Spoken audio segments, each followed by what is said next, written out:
Hello my first year students, this is your paper first and topic is Lord Alfred Tennyson's lyric poem elegy Break Break Break.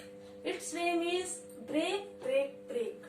Okay, Tennyson who belonged to the Victorian age, a representative poet of Victorian age. Tennyson was born in 1809 and died in 1892. तो हमें इसके birth और इसके death के बारे में इसकी जो ये ईयर है इसको नोट करना है कि इनका कब जन्म हुआ था और कब इनकी डेथ हुई थी। और he is called the poet laureate of Victorian age. Tennyson और रॉबर्ट ब्राउनिंग इन लोगों ने दोनों राइटर्स जो है बहुत ही ज्यादा ड्रामेटिक मोनोलॉग्स के लिए फेमस हैं। मैंने आपको अभी लास्ट वीडियो में ड्रामेटिक मोनोलॉग के बारे में पढ़ाया था कि वो क्या है। तो उसके जो पोइट हैं रॉबर्ट ब्राउनिंग और टेनिसन, तो सेकंड टेनिसन है, इनकी जो पोइम है ब्रेक ब्रेक। मैंने आपको अभी लास्ट वीडियो में एलिजी के बारे में पढ़ाया था, तो वाकई में एलिजी क्या है आप इसमें देखिए, क्योंकि ब्रेक ब्रेक ब्रेक एक एलिजी है जो टेनिसन ने लिखी है। ओके, तो इंट्रोडक्शन टू द पोइम, तो पहले हम इसका इंट्रोडक्शन जानेंगे इस पोइम का। Break break break but first published in 1842। कब पब्लिश हुई थी? 1842 में। It is elegy, it is called elegy. ये ब्रेक ब्रेक ब्रेक क्या है? एक एलेजी है, written on the death of his friend Helen. और एलेजी मैंने आपको पढ़ाया है कि एलेजी कब क्यों लिखी जाती है, क्या मतलब होता है इसका। तो जब किसी की डेथ हो जाती है, डेथ के बाद जो व्यक्ति उसके लिए दुख अपना जो व्यक्त करता है उसको हम एलिजी बोलते हैं। तो हमारे पोइट जो है अपने फ्रेंड जिनका नाम हेलम है उनकी डेथ पर शोक व्यक्त कर रहे हैं इस एलिजी के माध्यम से। ओके, तो it is a song of grief. ये एक ऐसा गाना है, एक ऐसा गीत है जो किसका गीत है? दुख का। And longing composed in the background of nature. और इस पोइम में ये एक जो प्रकृति का जो बैकग्राउंड है उसको उन्होंने कंपोज किया, उसके बारे में बताया है।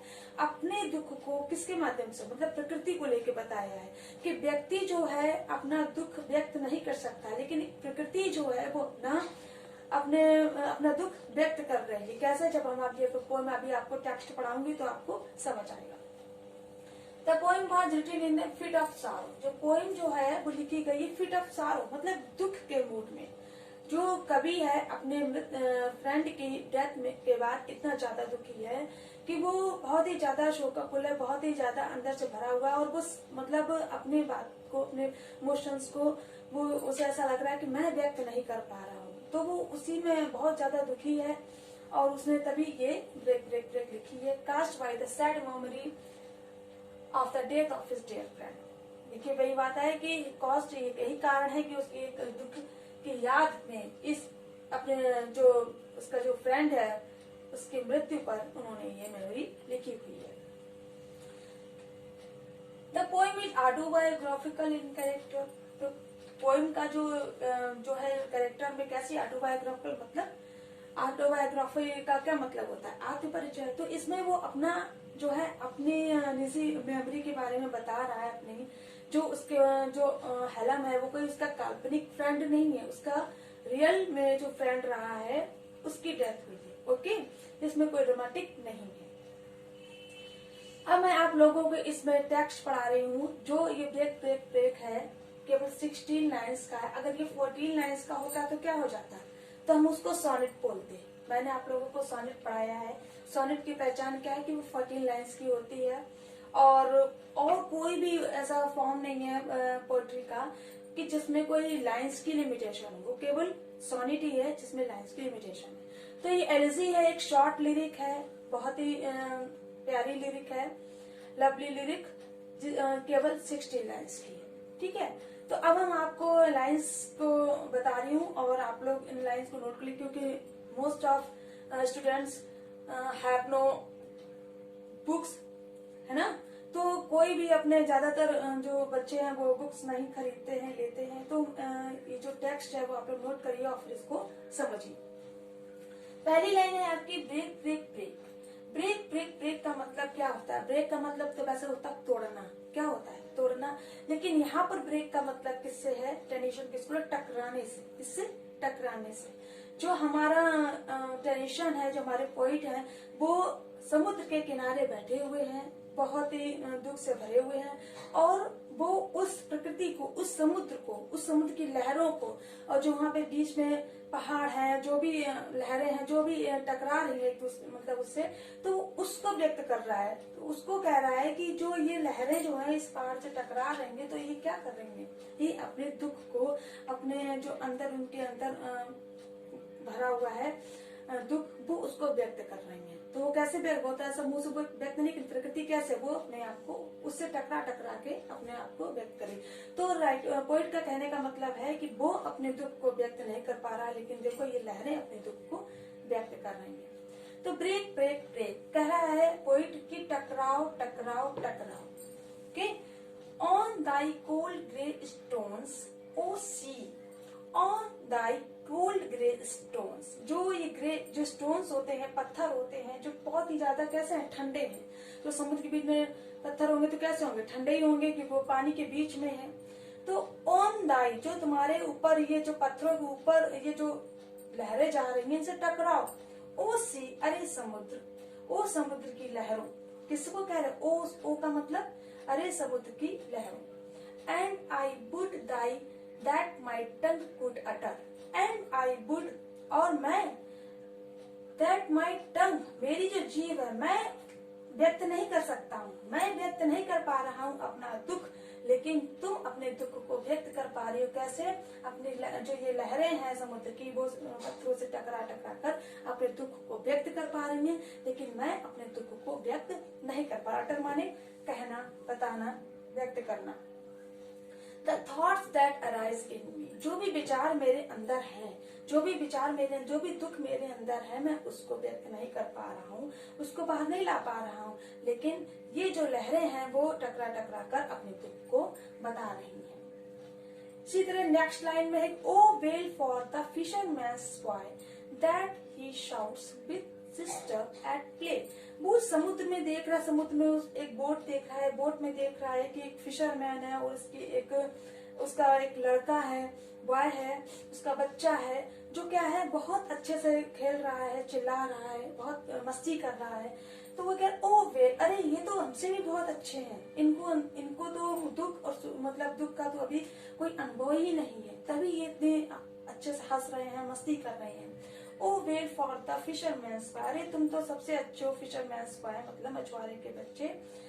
उसके लिए कहता है कि that he shouts with sister at play, जो वह चिल्ला रहा है, मस्ती कर रहा है, विद सिस्टर, अपनी बहन के साथ खेल रहा है, अपनी बहन के साथ खेल रहा है, चिल्ला रहा है, मस्ती कर रहा है। उसको अभी इस संसार के दुखों का कोई अनुभव नहीं है, इसीलिए वो बहुत ज्यादा सुख का अनुभव कर रहा है। O well for the sailor lad, अब वो वहां पर बैठे बैठे किनारे पर हर चीज देख रहा है, वो समुद्र की लहरों को भी वो देख रहा। उसके बाद उसने फिशरमैन्स बॉय देख के उसने जो अपनी सिस्टर के साथ खेल रहे हैं और मस्ती कर रहा है। तो वो उसके कहने का मतलब है कि वो अपने दुख को व्यक्त नहीं कर पा रहा है, और वो इतना ज्यादा भरा हुआ है कि वो मतलब हंस भी नहीं सकता। लेकिन इसमें वो दूसरों को जब हंसते हुए देखता है तो उसे लगता है कि चलो इनको किसी दुख का अनुभव नहीं है, इसलिए हंस रहे हैं। O well for the sailor lad, अरे O well for the sailor, एक नाविक का लड़का, that he sings in his boat, जो अपनी बोट में गाना गाता है, ऑन द वे, किनारे पर। ओ नाविक के लड़के, दैट ही सिंग्स, जो वह अपने किनारे पर, समुद्र के किनारे पर अपनी बोट में गाना गा रहा है, मतलब वो भी बहुत ज्यादा सुखी है, खुशी है, उसको वो आनंद ले रहा है। और कैसे आनंद ले रहा है? गाना गाकर। And the stately ships go on, और जो स्टेटली शिप्स गो ऑन, और जो ये जहाज है जो बंदरगाह के नीचे से जाते हैं, to their haven under the hill, जो ऊंचे ऊंचे पहाड़ों के नीचे से गुजरते हैं, जाते भी हैं और लौटते भी हैं। लेकिन क्या है कि जो मनुष्य है, जब उसकी एक बार डेथ हो जाती है तो वो चला जाता है, तो वो वापस नहीं आता है। लेकिन ये जो जहाज है वो जाते भी हैं और लौट के भी आते हैं। तो ये क्या है, एक संसार है। यहाँ पे जो इंसान है वो अगर एक बार चला जाता है तो वो लौट कर नहीं आता है, लेकिन और सारी चीजें जितनी हैं वो सब जाती आती रहती हैं।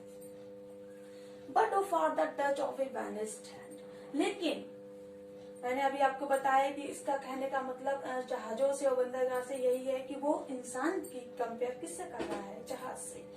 तो वो कह रहा है but for the touch of A banished hand, लेकिन जब कोई एक बैनिस्ड माने वैसे क्या होता है, वनवासी निष्कासित, मतलब जब कोई एक स्पर्श, एक इंसान का स्पर्श हमारे हाथ से निकल जाता है तो वो दोबारा कभी नहीं आता है। But for the touch of a vanished and the sounds of a voice that is still and the sound of a voice, जो आवाज जो है, जो एक साउंड है, जो ध्वनि है उसकी, जो हमारे मित्र की ध्वनि है, मतलब उसकी जो बोली है वो मैं कभी नहीं सुन सकता। जो एक बार चली गई वो चली गई, मतलब इंसान अगर यहाँ से दुनिया से चला गया तो वह कभी दोबारा वापस नहीं, एकदम शांति छा जाती। That is still. लास्ट की ये 3 लाइन्स है इसमें। ब्रेक, फिर वो रिपीट करता है कि ब्रेक ब्रेक ब्रेक, टकराओ टकराओ टकराओ at the foot of the crags और सी, और ये समुद्र की लहरों, तुम इस समुद्र के चट्टानों से टकराओ, इसके जो फुट माने जो नीचे की चट्टान है उनसे भी टकराओ। But the tender grace of a day that is dead, लेकिन जो ये टेंडर ग्रेस माने कोमल जो कृपा है इस दिन की, दैट इज डेड, कैसी है, वो मर गई है। But the tender grace of a day that is dead, मतलब जो इंसान है वो तो मर गया है, वो अब कभी वापस नहीं आ सकता। तुम तो जा भी सकती हो और टकरा के वापस भी आ जाती हो, जहाज जाते हैं और आते हैं, सब कुछ इस दुनिया में अच्छा हो रहा है, लेकिन जो इंसान है, जो ह्यूमन बींग्स हैं, वो एक बार इस दुनिया से जाते हैं तो वापस नहीं आते हैं।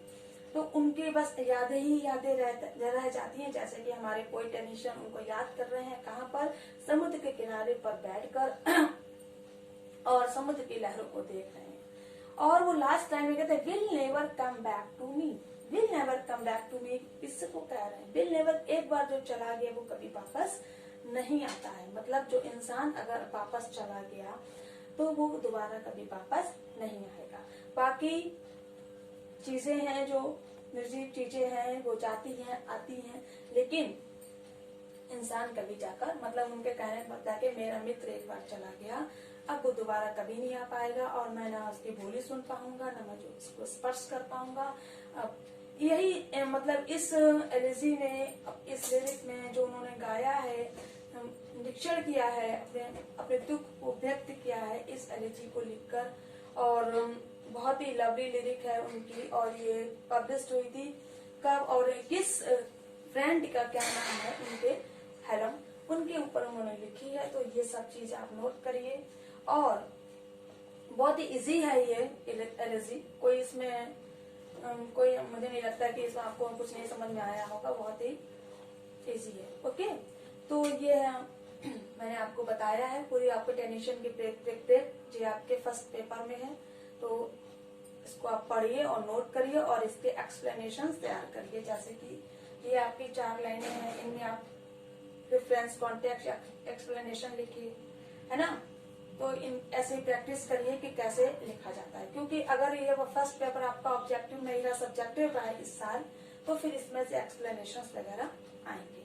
और अगर ये ऑब्जेक्टिव ही रहा तो फिर इसमें हम क्या पूछेंगे, मान लीजिए आपको ये लाइन दे दी, ये दोनों लाइन दे दी, but the tender grace of it that is dead will never come back to, किस पॉइंट में लिखी है, किस पॉइंट में लिखी है ना। तो इस टाइप से आपके क्वेश्चंस आते हैं। या इनका राइटर के बारे में पूछा कि कब जन्म हुआ था, कब, किस फ्रेंड के ऊपर उन्होंने लिखी है, या ये पूछ दिया कि फ्रेंड के ऊपर लिखी है कि फादर के ऊपर लिखी है, किसके ऊपर लिखी, ब्रदर के ऊपर लिखी, तो ये आपको पता होना चाहिए क्योंकि डियर फ्रेंड के ऊपर लिखी है। ओके, तो इस टाइप के जो क्वेश्चन इसमें बनेंगे ऑब्जेक्टिव में और सब्जेक्टिव में, आपके ये एक्सप्लेनेशन रहेंगे। ठीक है, थैंक यू।